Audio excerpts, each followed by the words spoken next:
반갑습니다. 기술과 비즈니스의 연결 매칭 프로젝트 발표를 하게 된 발표자 김지환입니다.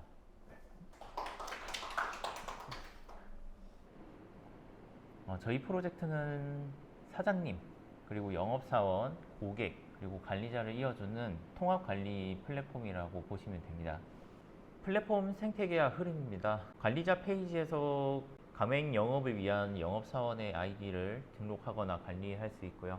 영업사원은 상품 판매를 위한 가게주분들의 가게 상태를 관리하고, 그리고 가게주분들은 상품 판매를 위한 상품 등록과 같은 관리를 할 것이고, 유저는 등록된 상품을 이용하는 플랫폼이 제공됩니다. 기존 시스템의 문제가 여러 개 있는데 크게 세 가지가 있습니다. 첫 번째는 ARE, 할루시네이션, 그리고 환각이라고 많이 부르는데, 우리 시스템과 아니면 플랫폼과 맞지 않는 답변을 너무 자신있게 하는 그런 문제가 실제로 있었고요. 그리고 두 번째는 주문이나 상담이나 운영이나 이런 데이터가 하나로 통합되어 있으면 좋은데 여러 개로 분리되어 있기 때문에 이런 부분에서 관리 차원이나 효율 측면이나 여러 가지 문제가 있었습니다. 그리고 실시간성 부족을 하나 꼽아 봤는데요.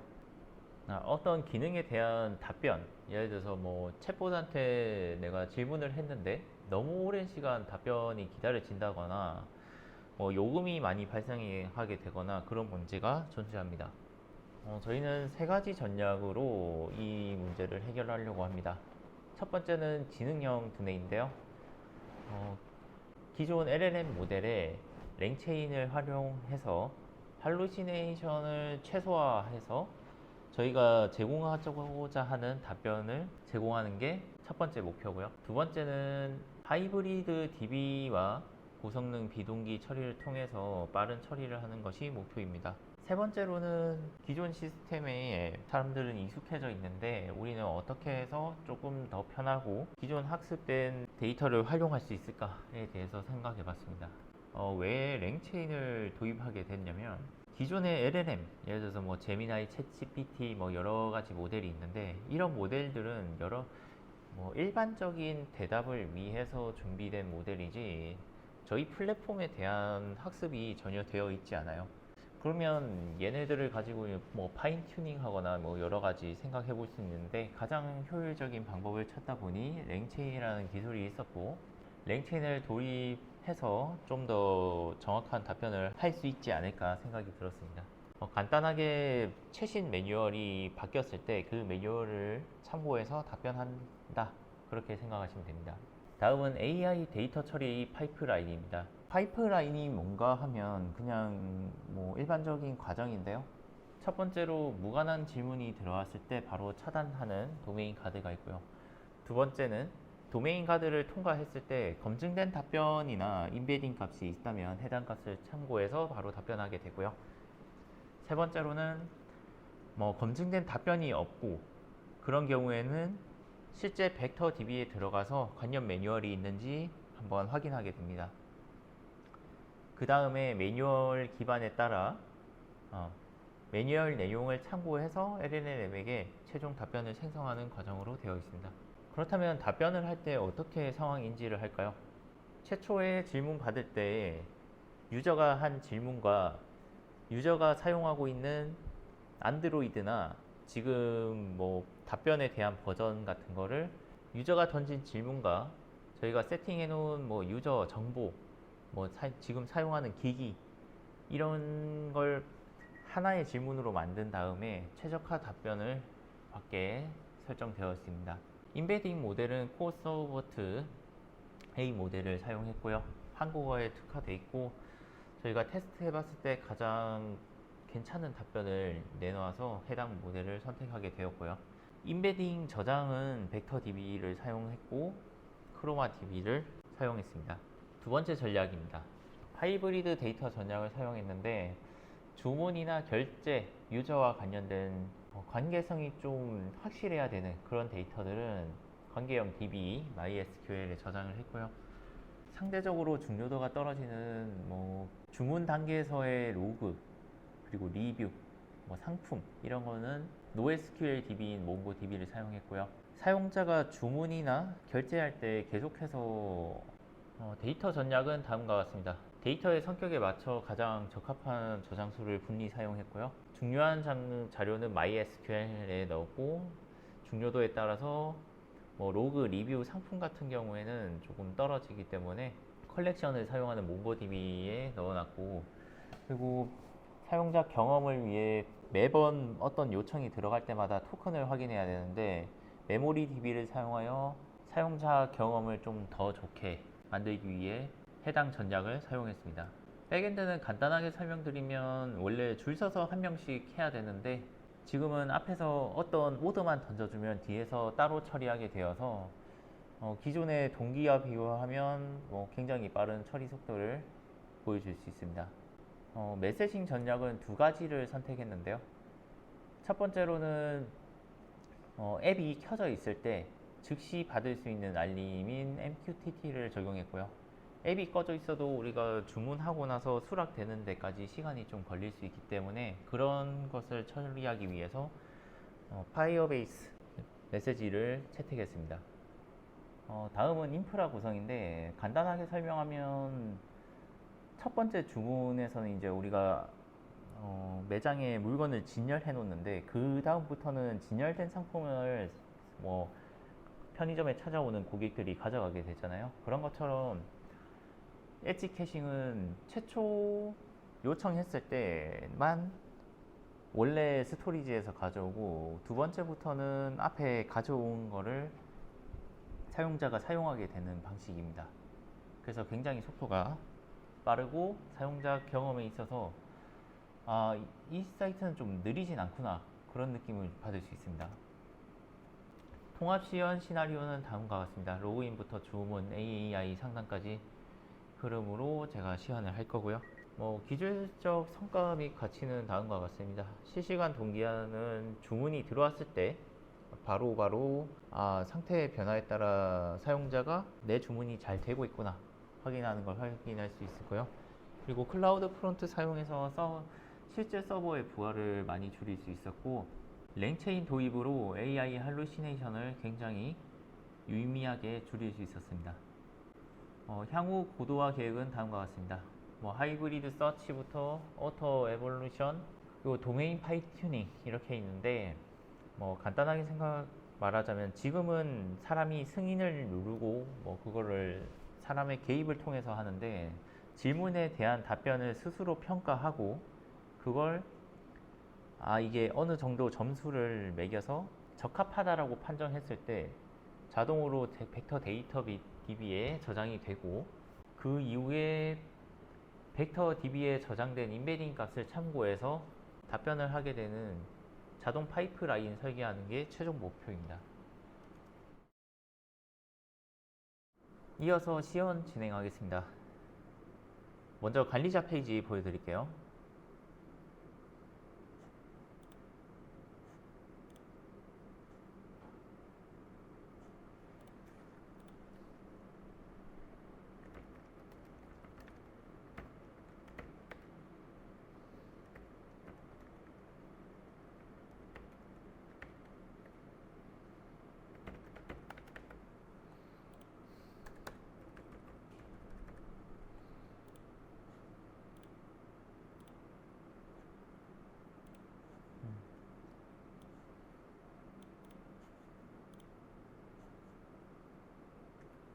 가맹점 관리 페이지는 각각의 영업사원 아이디에 대해 등록된 가맹점을 확인할 수 있습니다.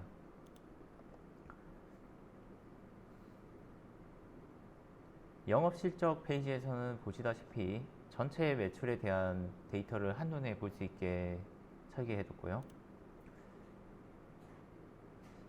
다음은 직원 관리 페이지입니다. 나중에는 권한이 여러 개 추가돼서 여러 권한을 한눈에 확인할 수 있고, 지금은 담당 가맹점 확인 용도로 페이지를 설계해 놨습니다.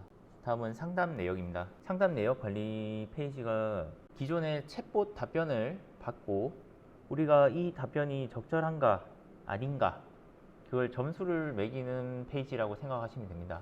만약에 이렇게 주문 취소 같은 경우에 이렇게 점수가 매겨졌을 때 내부 판단으로. 그래서 검토하고 승인하게 될 경우에 앞으로는 이 답변을 벡터DB에 임베딩해서 답변하는데 참고하는 용어로 사용되게 됩니다. 그러면 다시 계속해서 주문 취소에 대한 질문을 하게 될 경우에 이 답변이랑 가장 가까운, 비슷한, 아니면 거의 동일한 답변을 할 확률이 높아집니다. 그리고 일정 관리 기능 하나 들어가 있고요.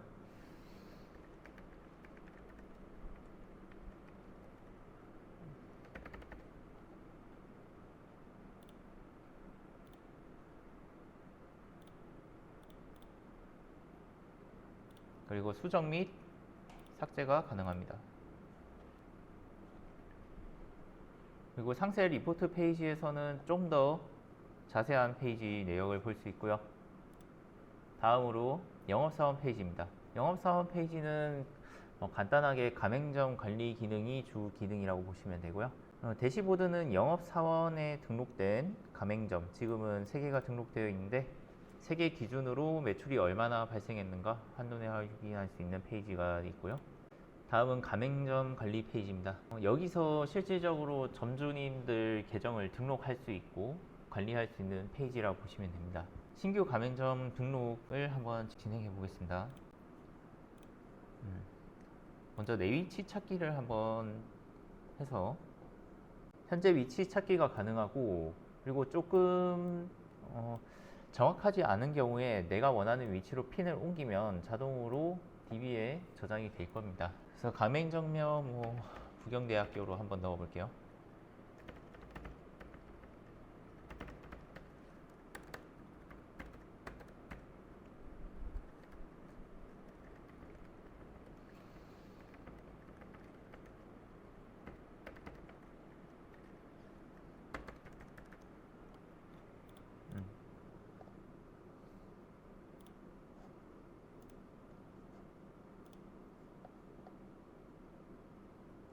가맹점 등록이 완료된 걸 확인할 수 있습니다.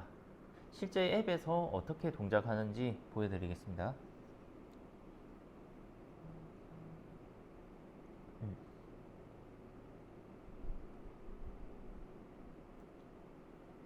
지금 화면을 2개 띄워놨는데 한 개는 가맹점주 계정으로 들어갈 거고, 하나는 유저 계정으로 들어갈 겁니다. 유저 계정 같은 경우에는 카카오, 네이버, 구글 이렇게 소셜 로그인 지원이 되고요.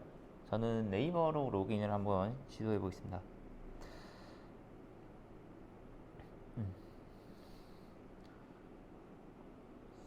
그리고 사장님 계정 같은 경우에는 이렇게 밑에 다른 로그인 버튼으로 들어가게 되어 있고요.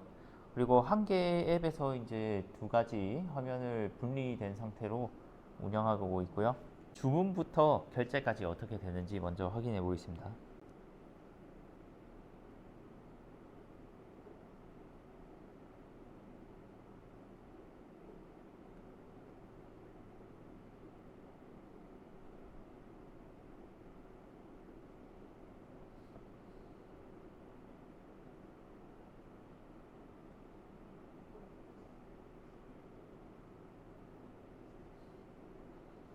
새 주문이 들어왔습니다. 네, 지금 보시는 것처럼 실제로 주문이 바로 들어왔을 때 화면이 갱신되면서 가맹점주분이 이제 바로바로 확인할 수 있도록 TTS 알림까지 적용되어 있는 모습 확인할 수 있었습니다. 그리고 여기서 거절이나 수락으로 이어지게 되는데 수락을 한번 해볼게요. 자, 수락하게 되면 사용자 앱에서는 주문이 수락됐다고 알림이 뜨고 조리 중이라는 상태로 변경되게 됩니다. 그리고 배달 시작 버튼을 눌러볼게요. 각각의 상태 변화에 따라서 이렇게 화면이 바뀌게 되고요. 지금은 배달 중으로 상태가 변경되고 메시지도 수신 잘 되는 걸 확인할 수 있습니다. 완료 처리를 해보겠습니다. 배달이 완료되면 리뷰 작성하기 버튼이 활성화가 됩니다.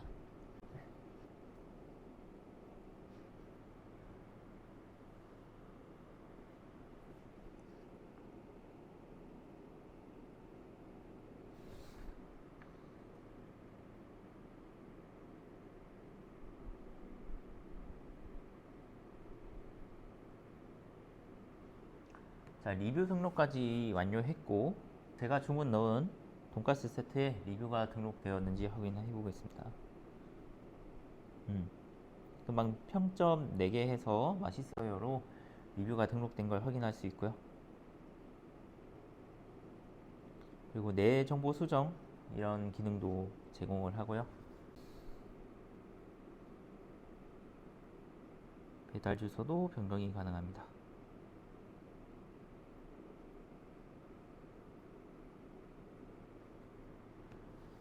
네, 닉네임 변경에 따라 사용자 명칭이 달라진 걸 확인할 수 있고요. 이어서 챗봇 문의 기능 보여드리겠습니다.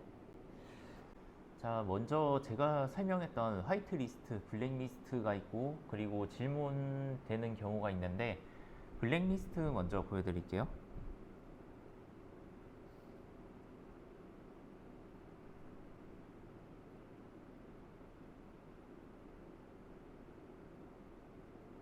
파이썬 강의 같은 배달 앱과 관련 없는 내용을 질문했을 때 즉시 캐싱된 대답을 불러오는 걸 확인할 수 있습니다.